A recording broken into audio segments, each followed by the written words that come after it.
Bem, vamos lá, pessoal. Então, boa noite para quem está entrando aí. Vamos entrar ao vivo aqui rapidinho, né, para responder algumas perguntinhas pelo ao vivo, pela live.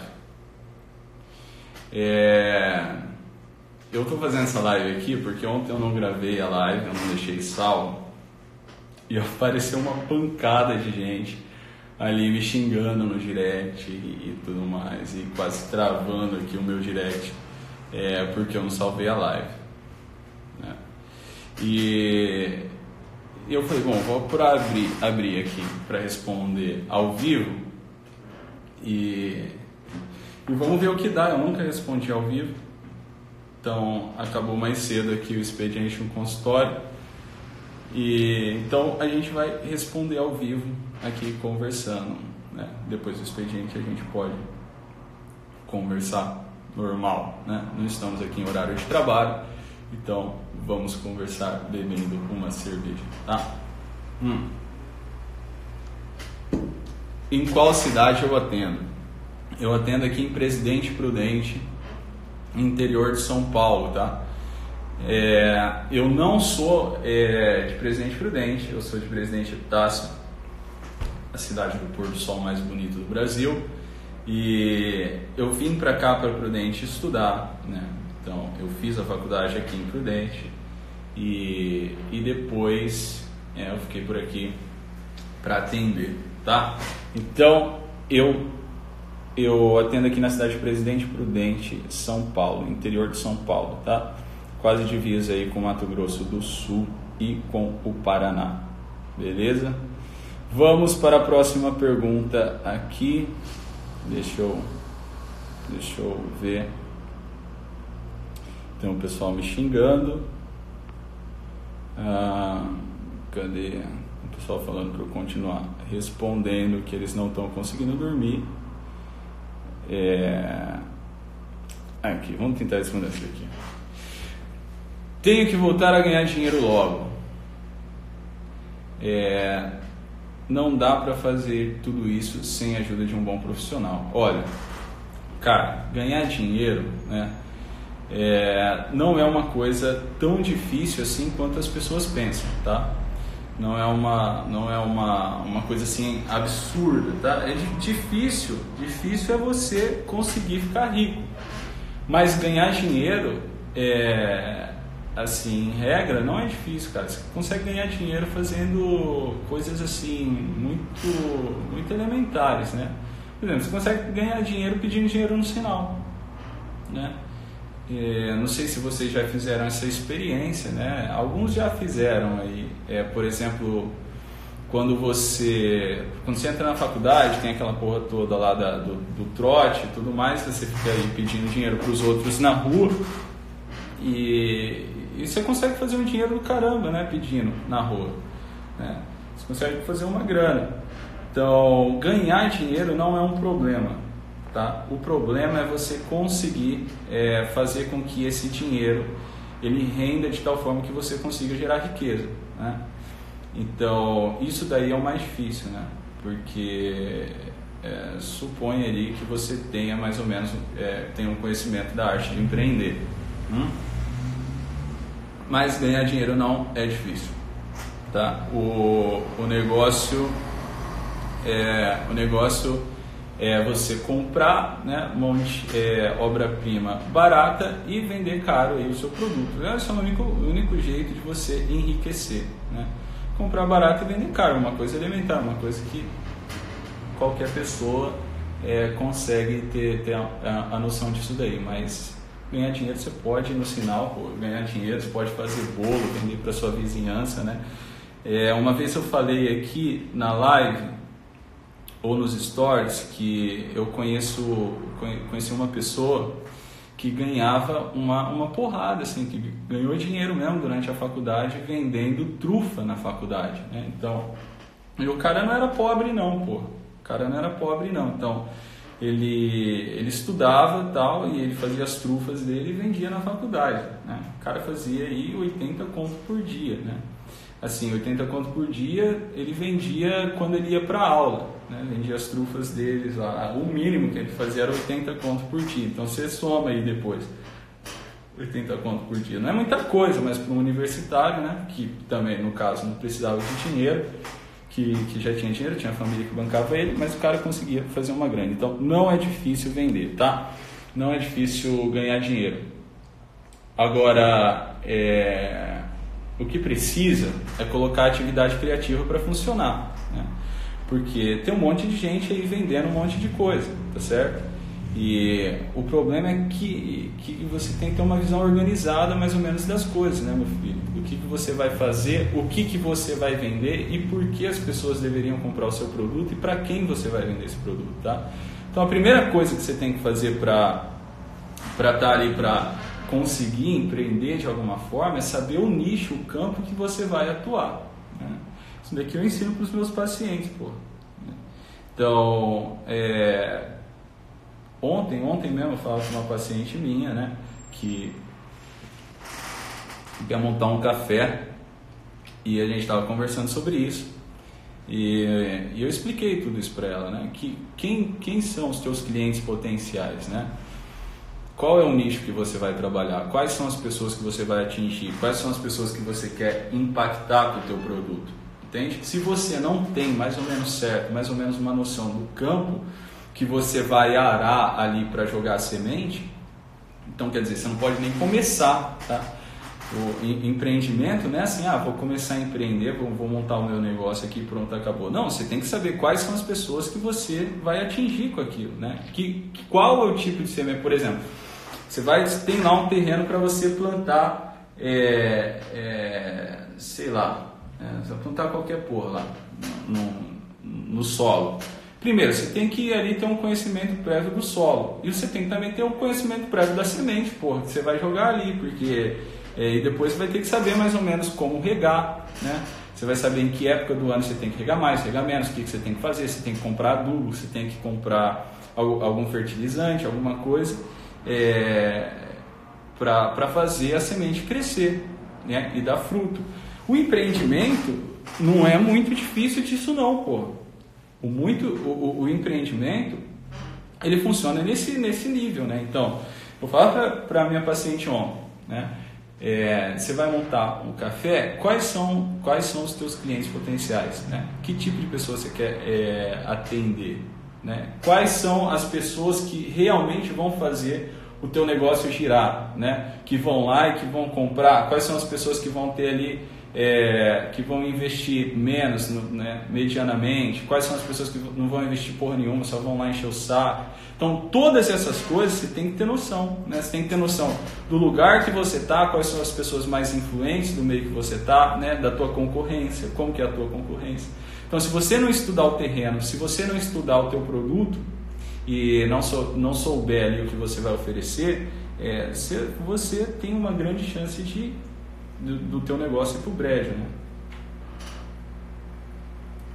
Tá claro isso aí? Então ganhar dinheiro não é difícil, o problema é gerar riqueza, é ficar rico, tá? Vamos para a próxima. Vamos lá. Peraí. Olha essa daqui, ó.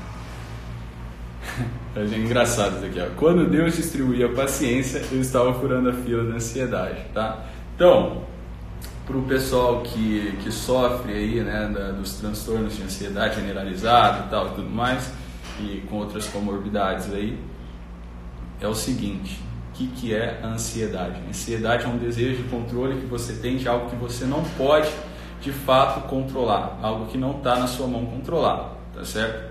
Então, é normal, né, que você sinta as manifestações ali psicofisiológicas na sua pessoa, porque você está dando tiro no próprio pé, né? Você está tentando fazer uma coisa que não dá para você fazer, né? Você está fazendo buraco na água. Então,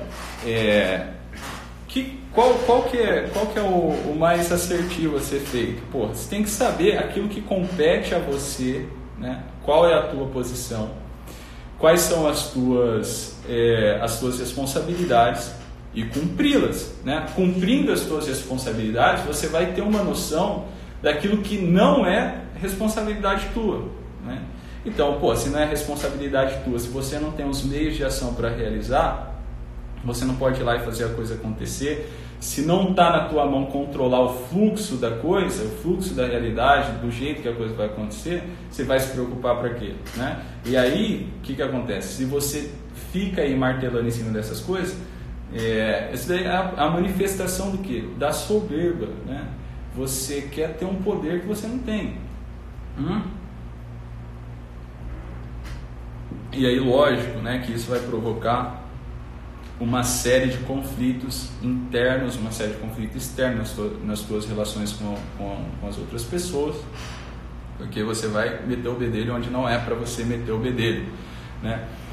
Geralmente, o que acontece, né? Eu já atendi alguns casos, né, que dá para exemplificar aqui.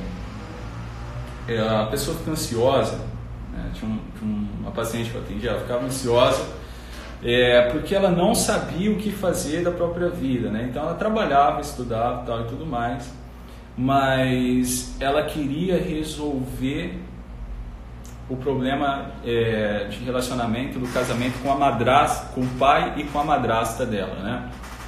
E aí ela ficava super ansiosa por ter toda essa situação em casa, tal, e tudo mais. E ela não conseguia ter produtividade no trabalho, ela não conseguia, logicamente, aí, se dar bem, né, ali dentro de casa, com o pai, com a madrasta, enfim. E isso gerava uma série de manifestações, né? Uma série de manifestações aí do transtorno de ansiedade. Só que, né, o que acontece? Existe uma inversão aí do quadro de responsabilidade, de prioridade, no seguinte sentido: ela quer resolver um problema que não está na mão dela resolver. Qual o problema? De controlar as reações de uma outra pessoa, tá? Controlar as reações de uma outra pessoa. Então ela tinha uma rixa com a madrasta, né? E ela não gostava da madrasta, tal, porra toda. E ela queria, né, controlar isso daí, né? Queria que a madrasta fosse boa, não sei o que, fosse uma pessoa melhor, tal. Só que nesse interim, o que ela fazia? Ela acabava ali levando o trabalho nas coxas, né? Então, aquilo que competia a ela fazer, ela não fazia direito, que é o quê? Que é regular a própria vida, aquilo que depende dela, a postura dela perante a realidade. E aquilo que não compete a ela fazer, e não compete a ninguém, que é ficar controlando as reações alheias, ela queria fazer, né? Então é inevitável que uma pessoa nesse estado ela não manifeste, né, algum sintoma ali de ansiedade, tá? Agora, como que você resolve esse problema? Você vai fazer o que é para você fazer, o que é responsabilidade tua, né? Então a única forma de você resolver o problema, por assim dizer, né, de estar numa casa e tá desconfortável ali na tua família, é você fazer o que te cabe. O que te cabe é trabalhar, tá? O que te cabe é trabalhar direito, é ganhar dinheiro e vazar dali. Vazando dali você resolve todos os seus problemas, né? Se a tua queixa é estar ali dentro da sua casa, se a tua queixa é conviver com a tua madrasta, teu padrasto, teu pai, tua mãe, tá? Então você vai ficar quieto por um tempo, você vai fazer o que é responsabilidade tua, que é trabalhar. E na hora que você tiver uma grana, você vaza dali. Então, a única forma de você resolver o problema, né, é você fazer aquilo que é para você fazer. Geralmente as pessoas ansiosas são as pessoas que deixam de lado aquilo que é responsabilidade delas, tá? E querem tomar como responsabilidade algo que está para fora, né, do círculo e dos meios de ação que ela tem para operar na realidade. Então, como que a gente resolve o problema da ansiedade? Tá? Você vai ter que elencar, né? Elencar aquilo que é responsabilidade tua fazer, né? Aquilo que te cabe, tá? E os meios de ação que você tem para realizar. Então, a partir disso, né, aí você vai lá e faz. E agora, aquilo que não dá para você resolver, você não vai resolver, porra. Né? Como é que você vai ficar ansioso por uma coisa que você não vai resolver? Você vai ficar fazendo um buraco na água, você vai, né? Uma manifestação de um vício e de uma paixão da nossa alma, tá? Então é preciso é preciso aí humildade, tá? Humildade de reconhecer que você não pode mudar todas as coisas e que as coisas não funcionam como você gostaria que funcionasse, tá bom? Então é isso, vamos para a próxima. Vamos para a próxima aí. Espera aí. Só para dizer que eu te acho lindo, né? O pessoal viaja, né, velho? Calma lá.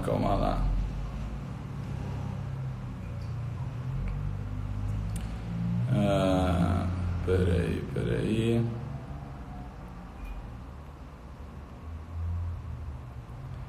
Vamos lá, tem umas perguntas, tem uns elogios aqui, umas coisas que, né, procurar uma pergunta que dá para abranger aí e tirar a dúvida da maioria das pessoas.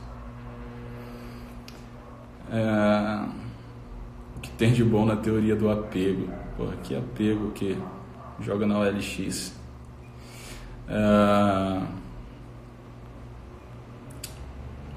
Cheguei agora. Qual a sua opinião sobre as camadas da personalidade humana? Pera lá. Vamos achar uma pergunta legal aqui, pessoal.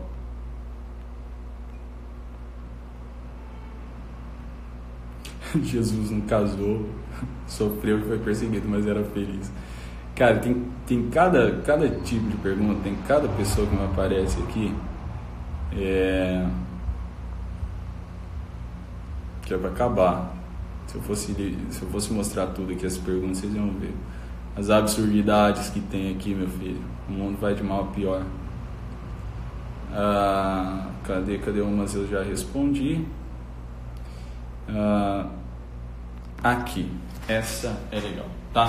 Vamos tentar entender isso daqui, né? Isso daqui é importante, isso daqui é um problema da humanidade, né? Como preencher o vazio da alma? Primeiro, o que é vazio da alma? Quando você fala isso, o que você está querendo dizer? Tá? O que você está querendo dizer? Né? Então, para a gente responder esse tipo de pergunta, né, tem que saber quais são os símbolos aí que você já tem, né, como referência, tá? Agora, existe uma coisa, né, que eu até respondi aí usando uma frase de Santo Agostinho, que é típica, que uma pessoa me perguntou aí. No fundo, tudo que a gente busca é uma busca pelo divino, é uma busca divina. Santo Agostinho resumiu isso numa frasezinha, né, que é aquela frase bem conhecida, né, que nós somos feitos para ti e o nosso coração inquieto está até que não se repouse completamente em ti, tá? Filosoficamente, como que a gente entende isso daí? Eu não vou levar para a questão religiosa aqui, porque depois a gente pode até fazer uma live para falar isso em outros termos, apesar que não dá para desvincular tanto assim. Veja bem, na nossa alma, né, existem as potencialidades da nossa alma, tá? Então, o que são as potencialidades? É a possibilidade que a gente tem de ser algo, de ser alguém, né? E atualizar. Então, para gente entender melhor isso, tem que ler um pouco de Aristóteles e entender um pouco do conceito de ato e potência, né? Ato e potência. Então, veja lá. Eu aqui, eu tenho a possibilidade, né, de potencializar aqui, sei lá, um ato violento, né, Então eu posso, sei lá, sair aqui do meu consultório, ir para a rua e quebrar essa garrafa na cabeça de alguém, sei lá, né? Isso quer dizer o quê? Que essa manifestação violenta, ela está em mim enquanto potência, né? Ela pode ser atualizada. Agora, veja o seguinte, né? todas as nossas ações, elas têm um fim, né? Elas têm um fim. E o fim das nossas ações, eles geralmente estão fora da própria ação. Como que a gente faz para entender isso? Veja lá, né? O fim de você ir para a escola, né, para quem estuda, está fora da escola. A finalidade de você ir para a escola não está ali na própria escola, né? Está depois dela. Porque se não existir nada para o qual você possa aplicar esse conhecimento, e se esse conhecimento que você vai ter lá na escola não serve para porra nenhuma, você vai para a escola fazer o quê? Tá entendendo? Então, quer dizer, a finalidade de você ir para a escola, o sentido de você ir para a escola está para além da escola, né? O sentido de você entrar numa faculdade de psicologia, por exemplo, está para além do próprio curso que você está fazendo ali, né? Então, quer dizer, a finalidade e o sentido de você estudar psicologia está para além do curso. Não está no curso, não está em você estudar a coisa em si, mas está para além da coisa. O sentido de você trabalhar não está no trabalho em si mesmo, tá? Não está no trabalho em si mesmo. Está naquilo que você pode ganhar através ali do teu labor. O sentido de você, sei lá, beber água, não está em beber água pura e simplesmente em si mesmo. Está em você nutrir o teu corpo ali com um elemento que é fundamental para a tua sobrevivência. Então, quer dizer, o sentido das coisas estão fora delas, está para além delas. Quando, se você pensar assim, ó, veja, um cara que entra no seminário, né, para ser padre, se não existe a possibilidade dele ser um sacerdote, dele virar padre, né, para que ele vai entrar no seminário? Para que serve o seminário? Serve para porra nenhuma, tá entendendo? Então, o sentido da coisa está fora dela, né? Desse modo, né, a gente pode entender o seguinte, né, que o sentido da nossa vida, se ele está aqui na própria existência, na própria vida, nesse mundo aqui, a nossa vida ela perde, ela fica assim, a gente fica meio que desorientado, né? Como se isso daqui fosse tudo, tá entendendo? A gente cai num profundo niilismo se nós achamos que o sentido da nossa vida tá aqui. Aqui o Viktor Frankl, ele é bem preciso, né? Ele fala que o sentido da vida humana está no meta-sentido, né? O que é esse meta-sentido? Está para além da coisa, está para além daquilo que você pode fazer aqui. Porque veja, se não existe, né, aqui a gente cai já nos princípios filosóficos e teológicos, se não existe nada para além daqui, né, se não existe uma recompensa, ou se não existe um castigo, porra, né, então tudo nessa vida é justificável, tá entendendo? Metafisicamente falando, se não existe nada para além dessa porra aqui que a gente vê, né? Então tudo aqui nessa vida é justificável, tá entendendo?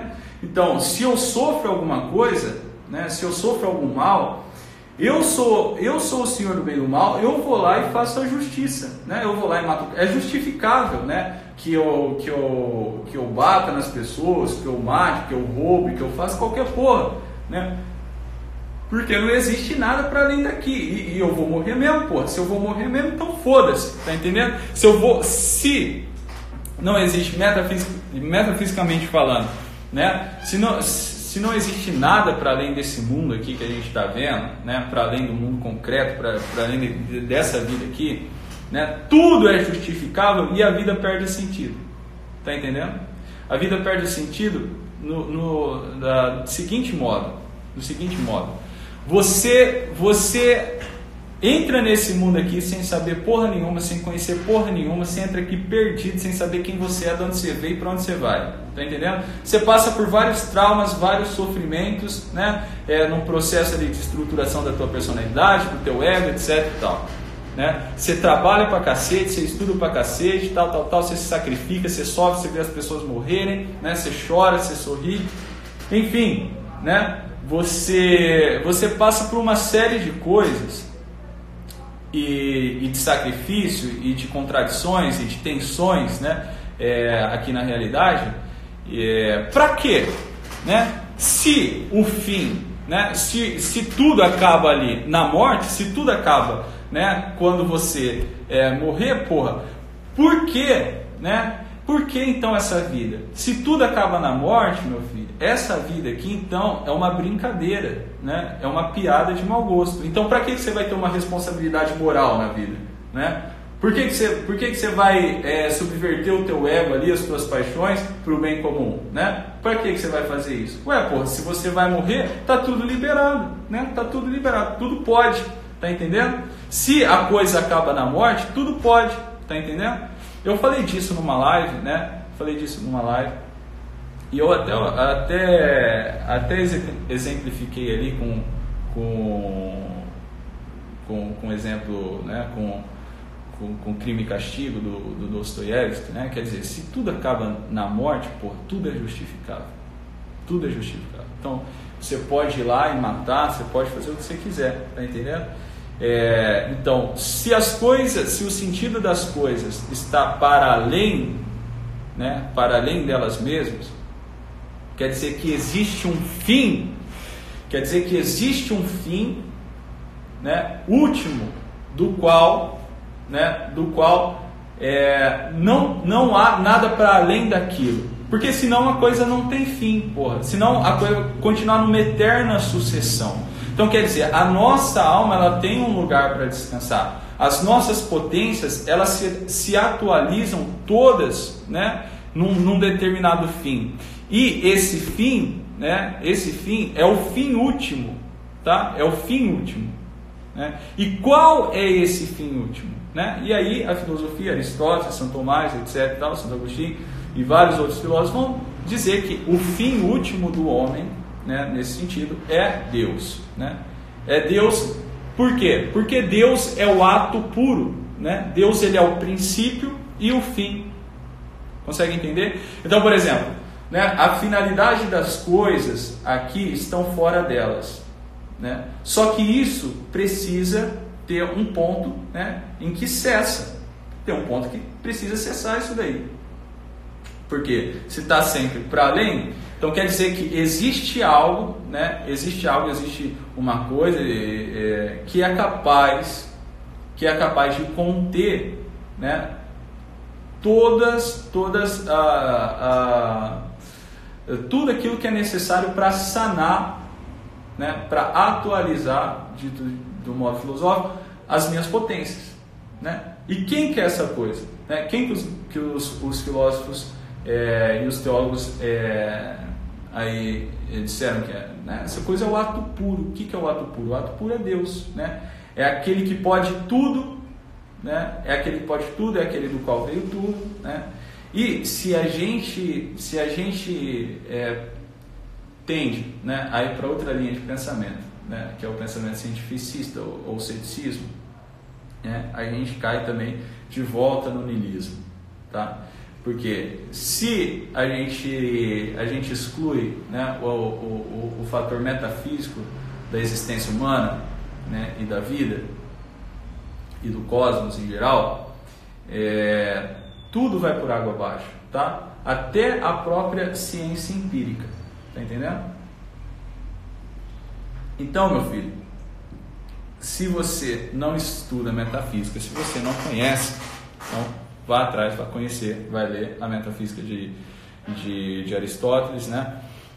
Vai ler aí Santo Agostinho, vai ler os outros filósofos para você compreender isso daí. Então, quer dizer, esse vazio da nossa alma, sempre vai existir um reduto dentro de nós de inquietude. Né? Por mais que você faça as coisas, porra, isso daí você pode experimentar na prática. Você está com fome, você vai e come. Né? Você comeu, meu filho, depois que você comeu, você vai sentir fome de novo. Então, quer dizer, aquilo ali não te sacia por inteiro. Né? Sei lá, né? Se você está com desejo sexual, você vai, né, e tem um ato sexual com tua esposa, com teu marido. enfim, depois que você obtém ali o ápice do prazer, pô, aquela porra acaba, passa, tá entendendo? Então a coisa, ela não sana, né? Ela não sana por inteiro o nosso ser, tá entendendo? Ela não, as coisas aqui, né, nesse mundo, no fluxo da existência, elas não são capazes de sanar absolutamente, né, a sede do nosso coração, porque o nosso coração tem sede de algo maior, e esse algo maior é o aspecto metafísico da natureza humana, tá? Então, né, o grande problema até aí da psicologia moderna, né, e de algumas linhas teóricas, é que o fator metafísico, né, e por assim dizer espiritual do homem, ele é deixado de lado completamente, tá? Então o que existe é só o aspecto, né, aquilo que é empírico, aquilo que você pode provar, aquilo que você pode pegar, e isso é um erro tremendo, tá? É um erro tremendo porque é até uma contradição em termos, né, filosoficamente falando, tá ok? Então é isso, né? Como preencher o vazio da nossa alma? Não dá para preencher, isso daí só Deus pode preencher, tá? Enquanto você não volta o teu coração completamente para Ele, ou quando você não morre contra Ele, né, por assim dizer, né, sempre vai existir esse reduto, essa inquietude na nossa alma, né? Sempre vai existir isso daí. Então você vai fazer um monte de coisa, tá? Você pode ter uma vida bacana, você pode ter uma vida ordenada, moralmente ordenada, você pode ser o santinho lá, você pode ser uma pessoa santa, etc e tal, mas esse fator, né, da inquietude, esse fator de não ser completo já no aqui e agora, ele vai permanecer até que o teu coração não repouse absolutamente, completamente, tá, no ato puro que é Deus. Vamos responder mais uma só, para a gente não exceder demais o tempo aqui. Vamos lá, vamos perguntar aqui.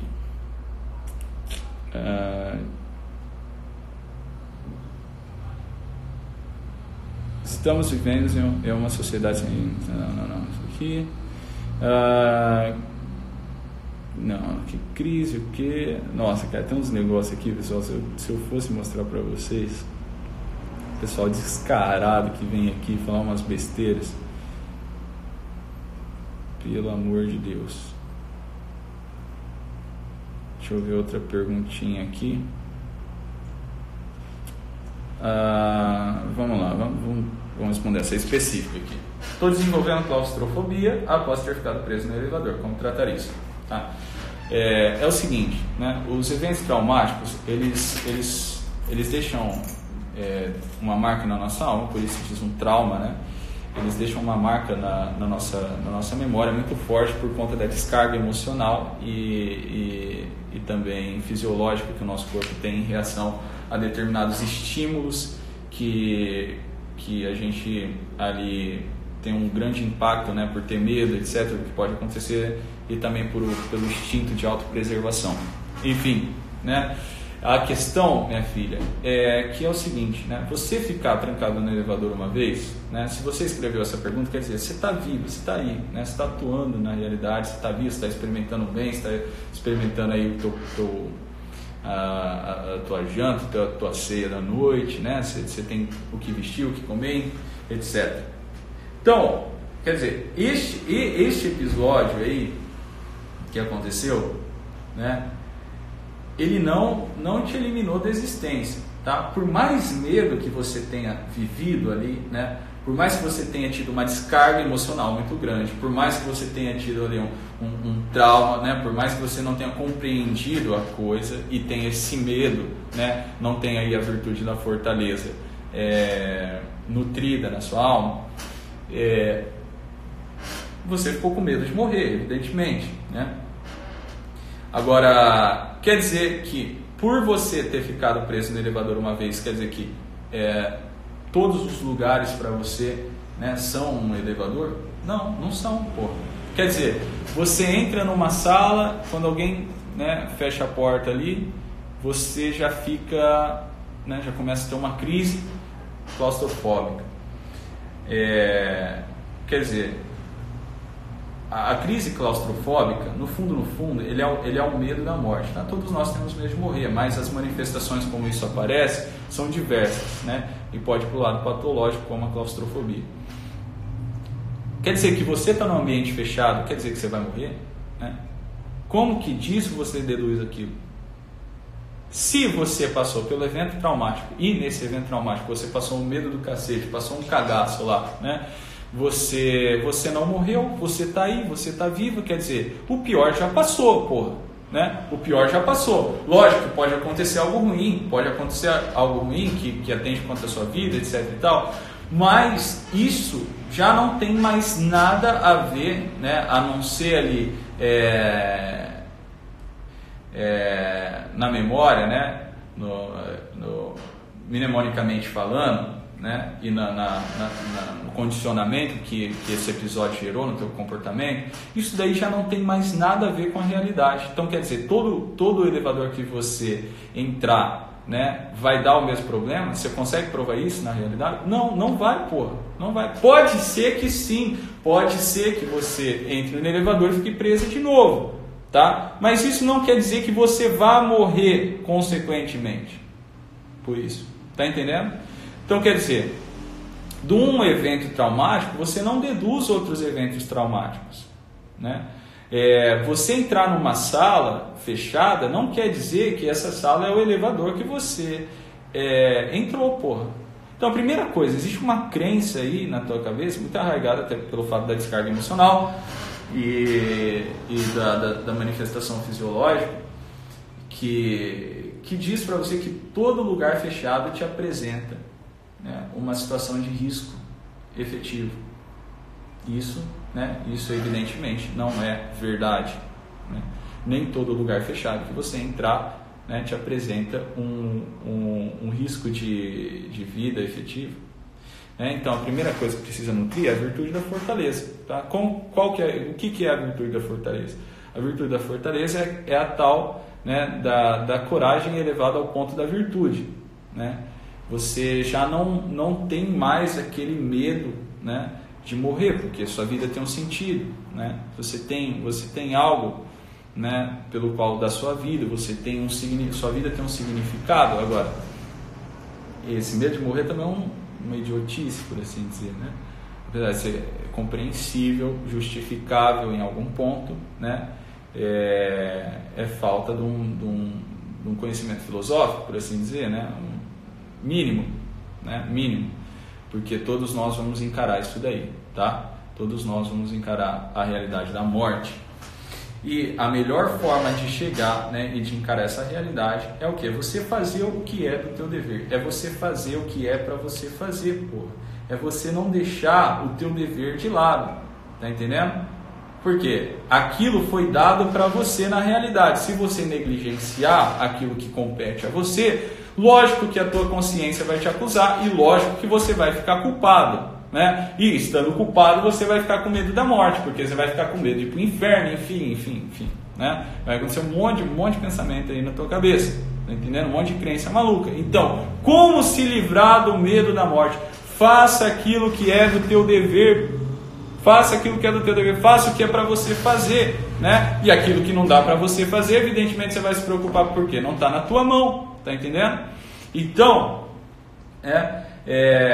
pensa o seguinte: todas as vezes que você entrar num lugar fechado, né, e começar ali a ter as crises de ansiedade, né, e as manifestações claustrofóbicas, você pensa o seguinte, né? Esse lugar aqui me oferece, né, um risco de vida efetivo. Quer dizer, só por estar aqui, está no meu consultório, né? Você entrou aqui no meu consultório, você começou ali a ficar ofegante, né? Uma crise de ansiedade claustrofóbica.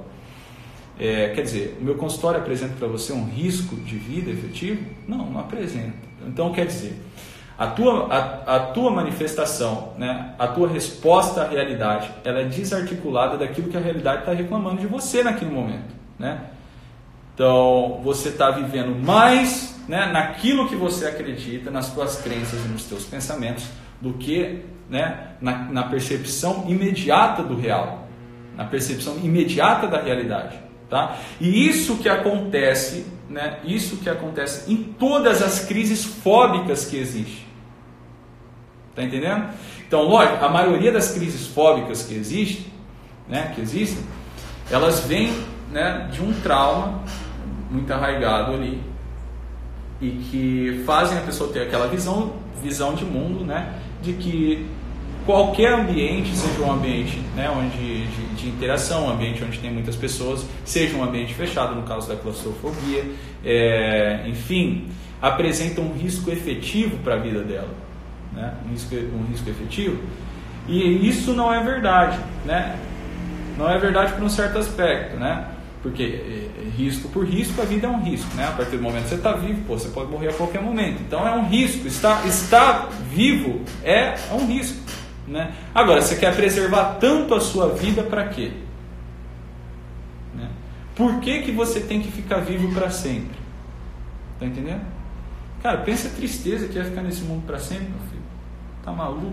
Né? Tá maluco? Que bom que a vida acaba. Que bom que a vida acaba.